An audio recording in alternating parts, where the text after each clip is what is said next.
நைட்டில் சரியாக தூக்கமே வராது. இடையில தூக்கம் டிஸ்டர்ப் ஆகிற மாதிரி எழுந்துக்கிறது. முக்கியமாக நடுராத்திரிக்கு மேலே 12 மணி 1 மணி 2 மணி 3 மணி வரைக்கும் மூச்சுக்கிட்டே இருப்பாங்க. ஸோ இந்த மாதிரி விஷயங்களை எப்படி நம்ம மேனேஜ் பண்ண முடியும், இவங்களுக்கு எப்படி நம்ம தூக்கத்தை பெட்டர் பண்ணலாம்.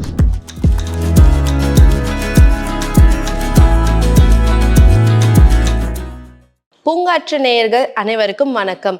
இந்த யோகா மற்றும் இயற்கை மருத்துவம் எபிசோட்ஸில் பார்த்தீங்கன்னா வயதானவர்கள் நிறையவே சந்திக்கக்கூடிய ஒரு பிரச்சனை. நைட்டில் சரியாக தூக்கமே வராது.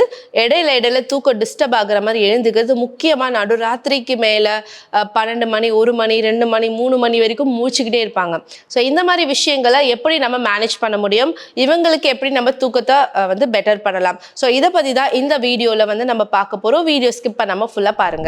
இந்த வீடியோவில் நான் சொல்லியிருந்த மாதிரி ரெகுலராக மிட் நைட்டில் முக்கியமாக 2 மணி 3 மணிக்கெலாம் நிறைய வயதானவர்கள் முழிச்சிட்டு இருப்பாங்க.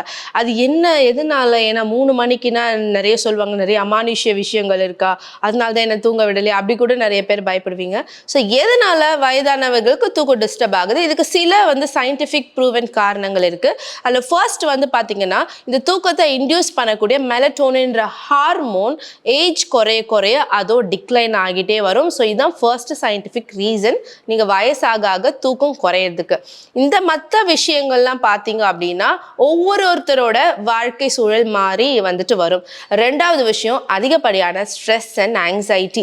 வயதான காலத்தில் நிறைய அவங்களுக்கு மன அழுத்தங்கள் இருக்கலாம், ஃபேமிலி ப்ரெஷராக இருக்கலாம். அண்ட் ஆங்ஸைட்டி யாருமே இல்லாமல், இல்லை பெற்ற பிள்ளைகளோ இல்லை கூட இருக்கக்கூடிய துணைமார்களோ யாருமே இல்லை அப்படின்னா அவங்களுக்கு அந்த ஃபியர், டிப்ரெஷன் அண்ட் ஆங்ஸைட்டி வர ஆரம்பிச்சிடும். இதனால அவங்களுக்கு தூக்கம் டிஸ்டர்ப் ஆகும். மூன்றாவது பார்த்தீங்கன்னா சர்க்கரை வியாதிலாம் இருக்குது அப்படின்னா அவங்களுக்கு நைட்டில் அடிக்கடி அவங்க யூரினேட் பண்ணுற மாதிரி இருக்கும். அதனால அவங்க போகிறதுனால தூக்கம் டிஸ்டர்ப் ஆகலாம்.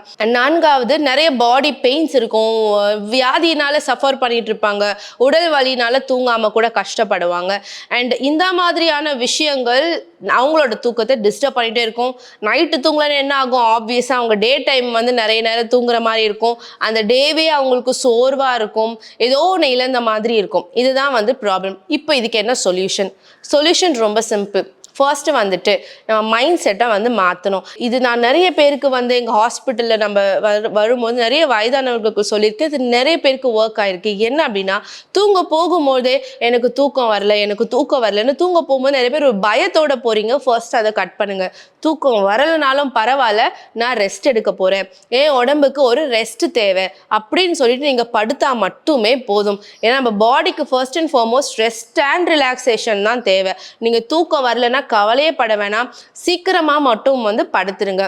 மேக்சிமம் பை 10 மணி படுத்துட்டு நீங்க ரெஸ்ட் மட்டும் எடுங்க. தூங்கலைன்னா கூட பரவாயில்ல.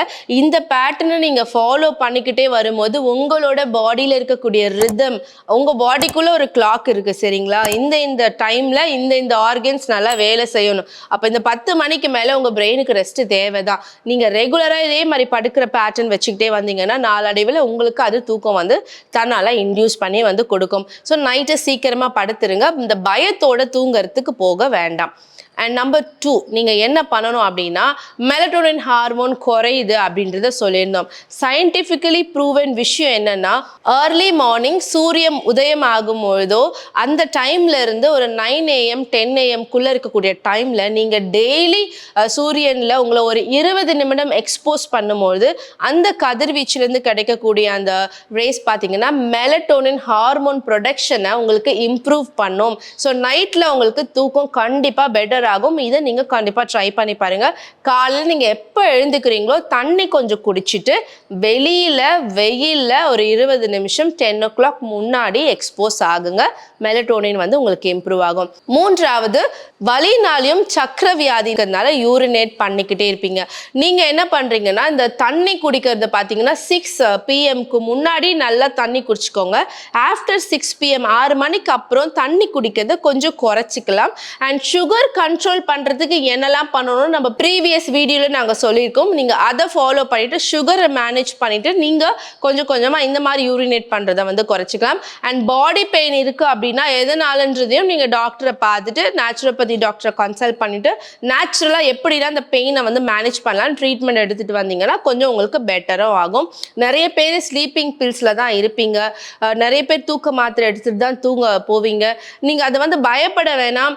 நீங்கள் நேச்சுரோபதி டாக்டரை கன்சல்ட் பண்ணுங்கள். நான் சொல்கிற இந்த டிப்ஸையும் நீங்கள் ஃபாலோ பண்ணுங்கள். கொஞ்ச நாட்கள் மெடிசின்ஸோட ஃபாலோ பண்ணுங்கள். அதுக்கப்புறம் அந்த மெடிசின்ஸை கட் பண்ணிவிட்டு நம்மளோட டிப்ஸை நீங்கள் ரெகுலராக ஃபாலோ பண்ணுங்கள்.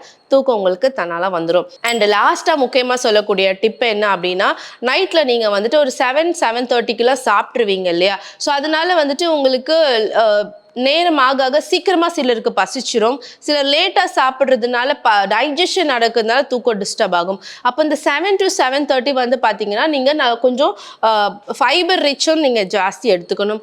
வெஜிடபிள்ஸ் அண்ட் ஃப்ரூட்ஸும் நீங்கள் ஃபுட்டில் வந்து ஆட் பண்ணிக்கணும். ஸோ 7:30 இதெல்லாம் சாப்பிடும்போது நீங்கள் சீக்கிரமாக 10 PM படுத்துறதுனால தூக்கம் உங்களுக்கு இன்டியூஸ் ஆகிறதுக்கு ரொம்ப ஹெல்ப் பண்ணும். உங்களோட தூங்கக்கூடிய ரூம் நீங்கள் எங்கே படுக்கிறீங்களோ அந்த இடத்த வந்து பார்த்தீங்கன்னா நல்ல வெளிச்சங்கள் ரொம்ப அதிகமாக இல்லாதபடி கொஞ்சம் டிம் லைட் ஆக்குறதும் உங்களுக்கு நேச்சுரலாக ஸ்லீப்பாக இன்டியூஸ் பண்ணும். அண்ட் நம்பர் 5 வந்து பார்த்தீங்கன்னா, நாங்கள் நிறைய ட்ரீட்மெண்ட்டில் சொல்லியிருக்கோம், நம்மளோட நேச்சுரோபதியில் இந்த பாதத்துக்கு கொடுக்கக்கூடிய ஹாட் ஃபுட் பாத்துன்னு சொல்லக்கூடிய இந்த தண்ணீரில் பாதத்தை வைக்கிறது நல்லாவே ப்ரூவன் மெத்தட் தான் நம்மளுக்கு ஸ்லீப்பை இன்டியூஸ் பண்ணுறதுக்கு. ஆனால் சுட சுட தண்ணியை நீங்கள் வைக்கக்கூடாது, மாட்ரேட்டான ஹீட் இருக்கணும். நீங்கள் வாளியில் தண்ணி இருக்கும்போது ஜஸ்ட் உங்கள் கைகளை வச்சு பாருங்கள், தாங்கக்கூடிய அளவுக்கு அந்த சூடு இருந்ததுன்னா போதும். உங்கள் பாதங்களை நீங்கள் நல்லா சோக் பண்ணிட்டு ஒரு 10 நிமிடம் வைத்துட்டு அதுக்கப்புறம் கால்களை நல்லா தொடச்சிட்டு நீங்கள் தூங்க போகலாம். ஸோ இந்த 5 விஷயங்கள் எதனால உங்களுக்கு தூக்கம் டிஸ்டர்ப் ஆச்சு, இந்த 5 விஷயங்கள் நீங்கள் என்னெல்லாம் பண்ணலாம். ஸோ சிம்பிளாக நீங்கள் 1 by 1 நீங்கள் இதை ஃபாலோ பண்ணிக்கிட்டே வந்தீங்க அப்படின்னா ஸ்லீப் நல்லாவே உங்களுக்கு பெட்டர் ஆகும். இதெல்லாம் பண்ணியுமே உங்களுக்கு வந்து ஸ்லீப் டிஸ்டர்ப்டாகவே இருக்குது அப்படின்னா வந்து நீங்கள் கண்டிப்பாக ஒரு டாக்டரை வந்து டைரெக்டாக போயிட்டு நீங்கள் கன்சல்ட் பண்ணணும். ஏன்னா வேறு ஏதாவது பின்னில் வந்துட்டு உங்களுக்கு வியாதிகள் இருக்கதான்றதையும் நம்ம பார்த்துட்டு ஏர்லி டயக்னோசிஸ் எப்போவுமே ஹெல்ப் பண்ணும். ஸோ அந்த மாதிரி இருக்கவங்க டாக்டர் கன்சல்டேஷனோட நீங்கள் இந்த விஷயங்களையும் சேர்த்து ஃபாலோ பண்ணுங்கள். மீண்டும் இன்னொரு யோகா அண்ட் நேச்சுரோபதி எபிசோடில் உங்களை மீட் பண்ணுறேன். தேங்க்யூ. பூங்காற்று, இது நாளைய நல்வாழ்வுக்கான வழிகாட்டி.